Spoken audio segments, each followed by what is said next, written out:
Don't you love it when things are both easier and more affordable? Like when the rain washes your car for you. Or like when you save up to 10% by bundling your renters and auto insurance with USAA. Bundle with USAA and start saving. Get a quote today.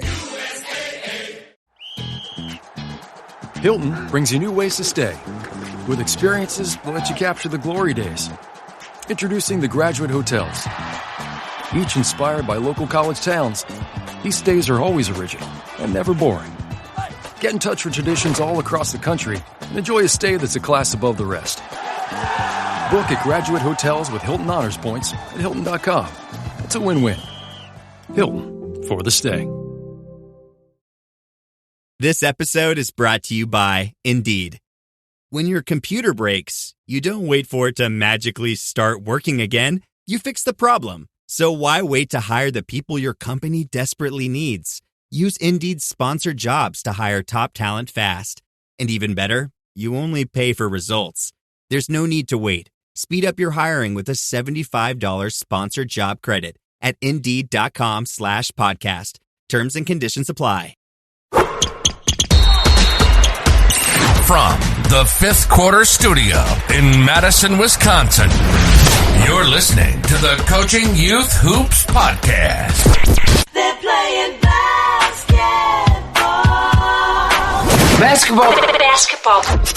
Here's our hosts, Steve Collins, and Bill Flitter.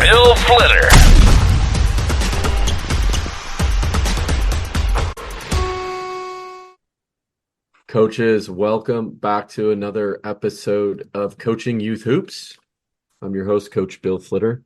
This is part 2 from Dr. Dave in conflict and conflict resolution. If you haven't listened to part 1, go to the Coaching Youth Hoops podcast, search for conflict resolution. Go listen to part 1. Before we get started with part 2, big shout out to our sponsor, Game Changer. If you're struggling with live streaming your games, Game Changer is your answer. It features AI to make streaming so effortless. Just set up your mobile device and let the magic happen. No more missed moments. Go check it out at gc.com/coaching youth hoops. Now on to the episode. Yeah. Well, it is a great segue then. Let's talk about that player or the parent conflict. I hear a lot from our parents who are in the stands saying, I can't believe the way they're talking or yelling, or, a couple times I've heard too, my parents might have said something to the other team's parents, like they're third grade, like let's put this in reality. And then the other parents get all, excited and start yelling at them. And it's just this like, okay, so how do what is the message to parents in that particular situation? So they're in the stands and there's conflict happening in the stands. Is that any different than anything else you talked about, or even parent to coach resolution? So maybe we'll just kind of put that all in one big bucket.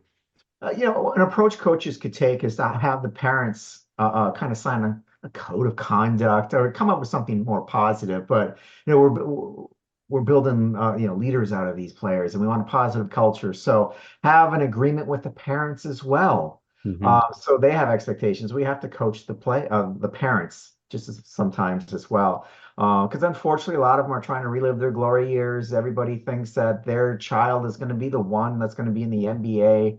Against all the statistics otherwise. So bringing the joy in. I'm coaching little soccer, U10 soccer right now, and I had 4 rules. I said safety is number 1, smiles are number 2, skills are number 3, and snacks are number 4. And if we don't hit those 4, you can come talk to me. But everything should be positive. So trying to simplify it and saying this in front of the parents and the coaches, the players and the parents is equally important. So I find that initially a parents' meeting is important. And then I always find a champion as well, because the vast majority of parents are great. Right. And some of them are natural at using those same tactics we talked about, diffusing it with humor, we're just going over and say, hey, don't forget they're only 9 years old. Yeah. And I like others to kind of step in as well. And then afterwards, if an opportunity presents itself, I'll go talk to the parent after the game and say, hey, I really appreciate your enthusiasm, but maybe we could redirect it in a more positive way. So that's how I would approach that particular scenario. And the what do I want to call this? The sometimes dreaded car ride home. Right. So, most of our audience right now, are parents or coaches. We don't get this, this is not addressing the players side of things, but can you put, can you help our listeners put themselves in the shoes of what is happening with a child when they're talking about the post-game wrap up, so to speak, right? On that dreaded car ride home after a loss, after maybe a performance issue, right? Mm. So I think every parent should use one of these two phrases to start a conversation in the car ride. The first thing they should say is, I really enjoyed watching you play tonight. And just let it simmer. And Hmm. the second thing they should ask is, where do you want to go for ice cream? And you should not say anything before those two questions, just some variants of that. And Yeah. then don't be judgmental, but listen. This is a great opportunity for parents to, it was a child out there experiencing this. So they're training hard, they're practicing hard, they might be managing a job, they might be, should be balancing school. So they have a lot on their plate.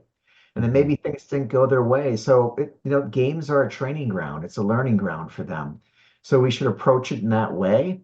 But unfortunately, way too many player or parents go after the stats. You're 6 points under your average, or why didn't you get that steal? You weren't hustling. So that's in the mind of the child, whether there's, third grade all the way up to college. It's the same thought, like, I'm already hard on myself. I'm my worst critic. And now my parents are loading it on even more. And what you're doing is they're putting up their defenses and they're not really listening. And then I probably bet my bottom dollar that some argument is going to ensue in the car ride. Right. If there's not an argument, the other half will just go silent, radio silent. Um, so be open and not judgmental. Be curious and not judgmental as a That's parent. good advice. What are some of the ways we make mistakes in conflict resolution? Common mistakes? Yeah. Conflict resolution. I mean, what's the quote? Ben Franklin had a quote: "Never ruin an apology with a good excuse." Oh yeah, yeah, exactly. Yeah. Yeah. So I think that one of the biggest mistakes in conflict resolution is we just don't stop at the sorry, but rather than we try to rationalize and excuse, and then other Mm, people, and it's a cycle of, well, now I have to defend my ego, I have to defend my actions. So back to that creating a safe environment where, mm, yeah, everybody screws up. I like my passionate athletes. And it's my job to perhaps corral them in a positive direction as opposed to a negative way. So that's the first thing is not just parking on the I'm sorry. I got this next time. The next thing is assuming that our athletes have the repertoire of conflict resolution tools. Yeah, they're still kids, they're growing. Experts tell I us would that add adults to that as well, not just the kids. Yeah. I'm guilty. neuroscientists, they tell us neuroscientists say that the human brain still is developing in the mid to late 20s, maybe up to 30s, so that prefrontal cortex, so the ability to make good decisions. Or 50s. So, right, right, right. So the idea is, go Sesame Street level on them and say, all right, take a breath. Think of something funny. Think of something you're grateful for. Tony Robbins always says you can't be angry and grateful at the same time. Mm, It's mhm. impossible. So if they're angry, how do I flip them into, something where they're grateful or they can smile? And then build that into your routine as a coach, or as a parent. So I know parents who a lot of times will tell a story about when they screwed up. Mm. in a game. And that kind of diffuses the situation that we're all human, or point out the three great things they did. So those are some tactics to for anybody for conflict resolution is to focus on the good first and what's the commonality, and then I guess an overarching principle I always try to have people use is always use the most generous form of feedback you can to Mm. start with.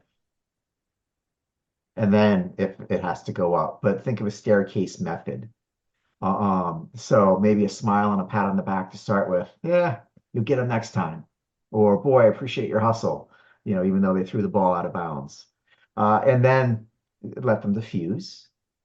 And that's the second mistake I think people always make is they assume that as soon as a coach or a parent gives feedback and the solution to the conflict, that it's automatic. That's not the way our physiology works. Mm. We have to calm down. We have to process. So allow, the steam to go out a little bit. Allow them half the time out. Allow them the first 5 minutes of the car ride. That's just how we as humans were made. So to me, that's a big mistake. No, that's good. That's good advice. In that particular case, though, this is probably not what you're saying, but if you and I have a conflict and we're well aware of that conflict, and you being the educated one and handling that conflict, you kind of just make a joke, right, to diffuse the situation. But is that just pushing aside the conflict and delaying the conversation that we really need to have? Yeah, great point. So that, I mean, that's not a one size fits all solution, and everyone is Yeah. different. So some people respond well, some won't. So be aware of individual differences there, and then just be respectful about how you approach it. So, I was using that in a quick moment. Some Yeah. people would perhaps, but in other moments, you want to address the issue in the appropriate setting. Hmm. So maybe in the game it is the appropriate setting on the bench. Maybe other times it's not. The golden rule is try to close the gap between the events and when the feedback is delivered. The longer it's delayed, the less the connection they'll make in their brain. But sometimes it Mm-hmm. means after the game. Sometimes that means the next practice. Um, but one of the best approaches is, with adults is to break bread. I said, Mm. go have a meal and discuss this. Yeah. And it just seems more human. And I think that's where a lot of this goes wrong is people forget the human part of it. Yeah. And then we just get down to our particular view. And our view is always biased because we don't see the world as it is. We see the world as we perceive it. And there's always bias. Yeah. And as coaches, what should we be looking for uh, in this kind of potentially escalating conflicts on a team? Mhm. Yeah, I What say are the one. signs? You know what I'm saying? Does that make sense? Yeah. Yeah, as a coach, you have to up your radar on recognizing emotions. So, get the pulse, the emotional pulse of your players. And how do And you do that? Like, what does that mean? you see them in practice. Some people Mm. might have a short fuse, other people doesn't phase them at all, and then Mm. some people in between. So Yeah. know what those triggers are for some of your athletes, and then maybe you sub out more quickly if you kind of notice what's going on. So scrimmage and practice or drills, it's a great time to see how people handle pressure, how they Yeah. handle conflict. And then that's where I like to interject quick stress reliefs. So what can I do as a coach to, the simple technique is when someone catches their breath and goes through their motion on the free throw line, right? That's a stress Hmm. relief tactic. So are there other things I can do? Your example of the red dot or next Hmm. play is another great example. So recognizing the emotions, recognizing the temperature in the room, so to speak, and when to use that as a coach. And then Yeah. eventually you build a culture, as you pointed out with your team, your players can actually do it as well. And that's a great example of leadership. And there's this, there's this situation I see always play out, and I'm a lot of times I'm speaking to experience, where the players on the court as a team are just not performing where where they're expected to perform or where they have in the past, right? And they're falling below that line, so to speak. And they're then the coach eventually gets angry, let's just call that, right? And now you have this conflict between the coach and the players in a game situation. And maybe there's different stages or age groups you would handle this differently. One, I'm assuming at the younger, that's like, okay, you shouldn't be coaching, or just, Right. it's going to happen. It's to be expected. Older kids, maybe there's a different way, or it's going to happen probably a little bit more. Mhm. Um, so and then maybe what we sh how should we handle that situation? What should we start recognizing inside of us? What is the self-talk as this is kind of building up on the sidelines, right? We're talking in game now, right? Where this, it's quick, the action is fast. You have your couple timeouts, 30 seconds a minute sometimes, right? You got to get your message across. Yeah. So I like the old stick shift analogy. Hmm. Sometimes we have to downshift, other times we have to upshift. So Hmm. as a coach, it's on us to one, always be calm ourselves. Not always possible, but if we're not, quickly get ourselves to that optimal level. And then what happens is then we have more space to think strategically as a coach, as opposed to the go-to, throwing chairs across the court. Right? The famous example. Um, but I'm always impressed by coaches that keep their calm. I'm just Mm. in awe of them because one, the psychologist in me is saying, all right, I know they're fired up inside, but they're showing calm. Yeah. And then what that does is it gives them the space to be a better strategist and tactician in the moment, as Mm. opposed to the coach who's always flying off the handle. Hmm. So how do we regulate our emotions? And then if we're in a space, we're able to upshift or downshift. I like to look at it as our emotions on a scale from 0 to 10. Ideally, we want this optimal level to be a 5 in the midpoint, but sometimes we have to downshift if we're getting too heated up. Sometimes we have to upshift. And that's the beauty of sport. And I think that's why a lot of teams win because they know how to upshift and downshift Yeah. internally and as themselves by the coach. Definitely one thing I, over 20 years of coaching, have noticed, and it's not going to be any surprise, which is when I'm heated, they play worse. Like when they see me just, I'm a little angsty or whatever, right? They just perform worse. I mean, now maybe that's my perception through my goggles because, as I'm looking at them and I'm feeling, right? But I've had a few times in my as I'm getting older, and I would say in the last 10 years, those times where I just, like I just it's up there, right? It's at an 8 or a 9, right? It's gonna approach a 10 real soon. Um, I'm very fortunate that it doesn't happen very often because I put it in perspective, but also the fact that, I always apologize because I always feel bad afterwards. Like, ugh, I Yeah. lost my temper, I lost my cool, right? And a lot of times from the players, the feedback I get is, no, coach, we deserved it. You were right. I mean, the effort we put out just, it wasn't there today. Um, and because they always end up saying, if you use it, why? If you use it, like you said, if you're not always at a 10 or a 9, and when you are at a 9 or 10, it gets their attention. And right. Um, and I think it can be used as a tool somewhat, as long as obviously it's not demeaning and Right. right. You don't So want it to be your go-to tool because the immediate yeah. impact is the players may feel demoralized. They already know. that they're probably not doing as well. And they might be confused by the coach's behavior. It might actually have a lower impact on performance because it's a distraction and puts us more in this negative energy.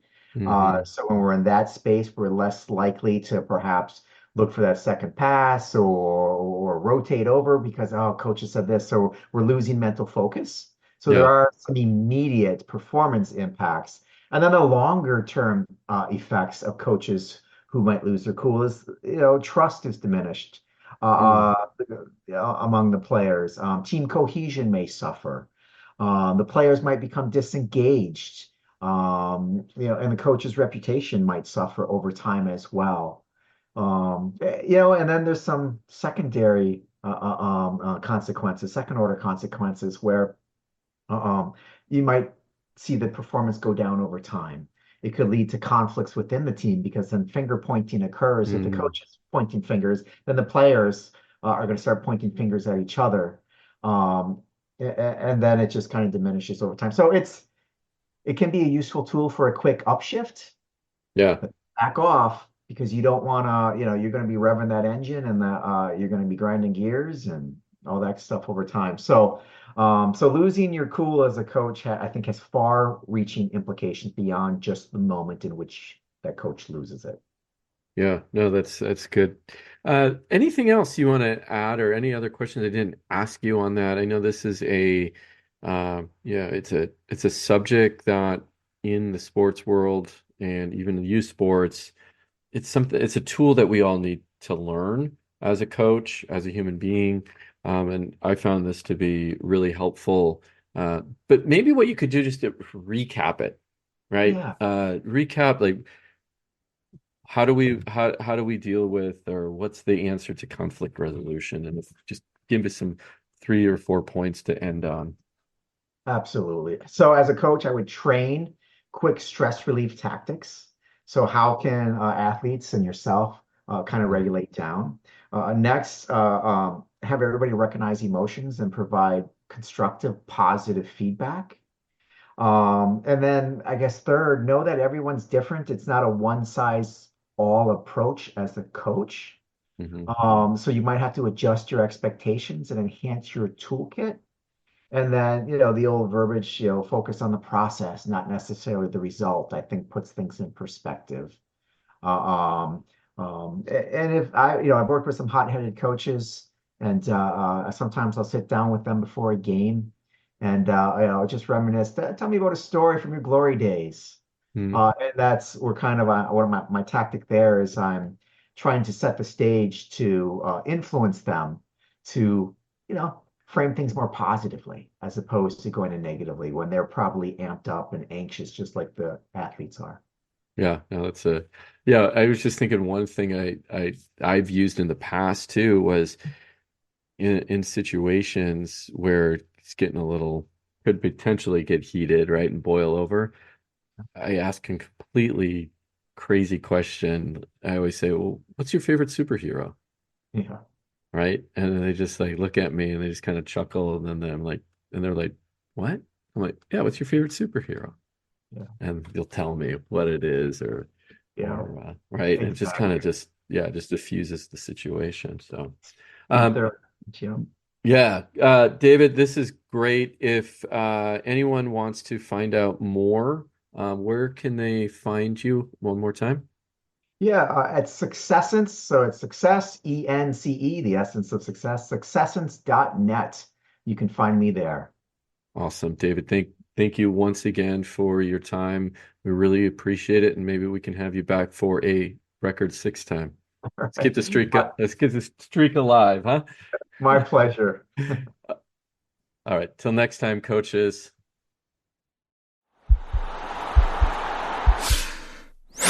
This podcast is part of the Sports Social Podcast Network.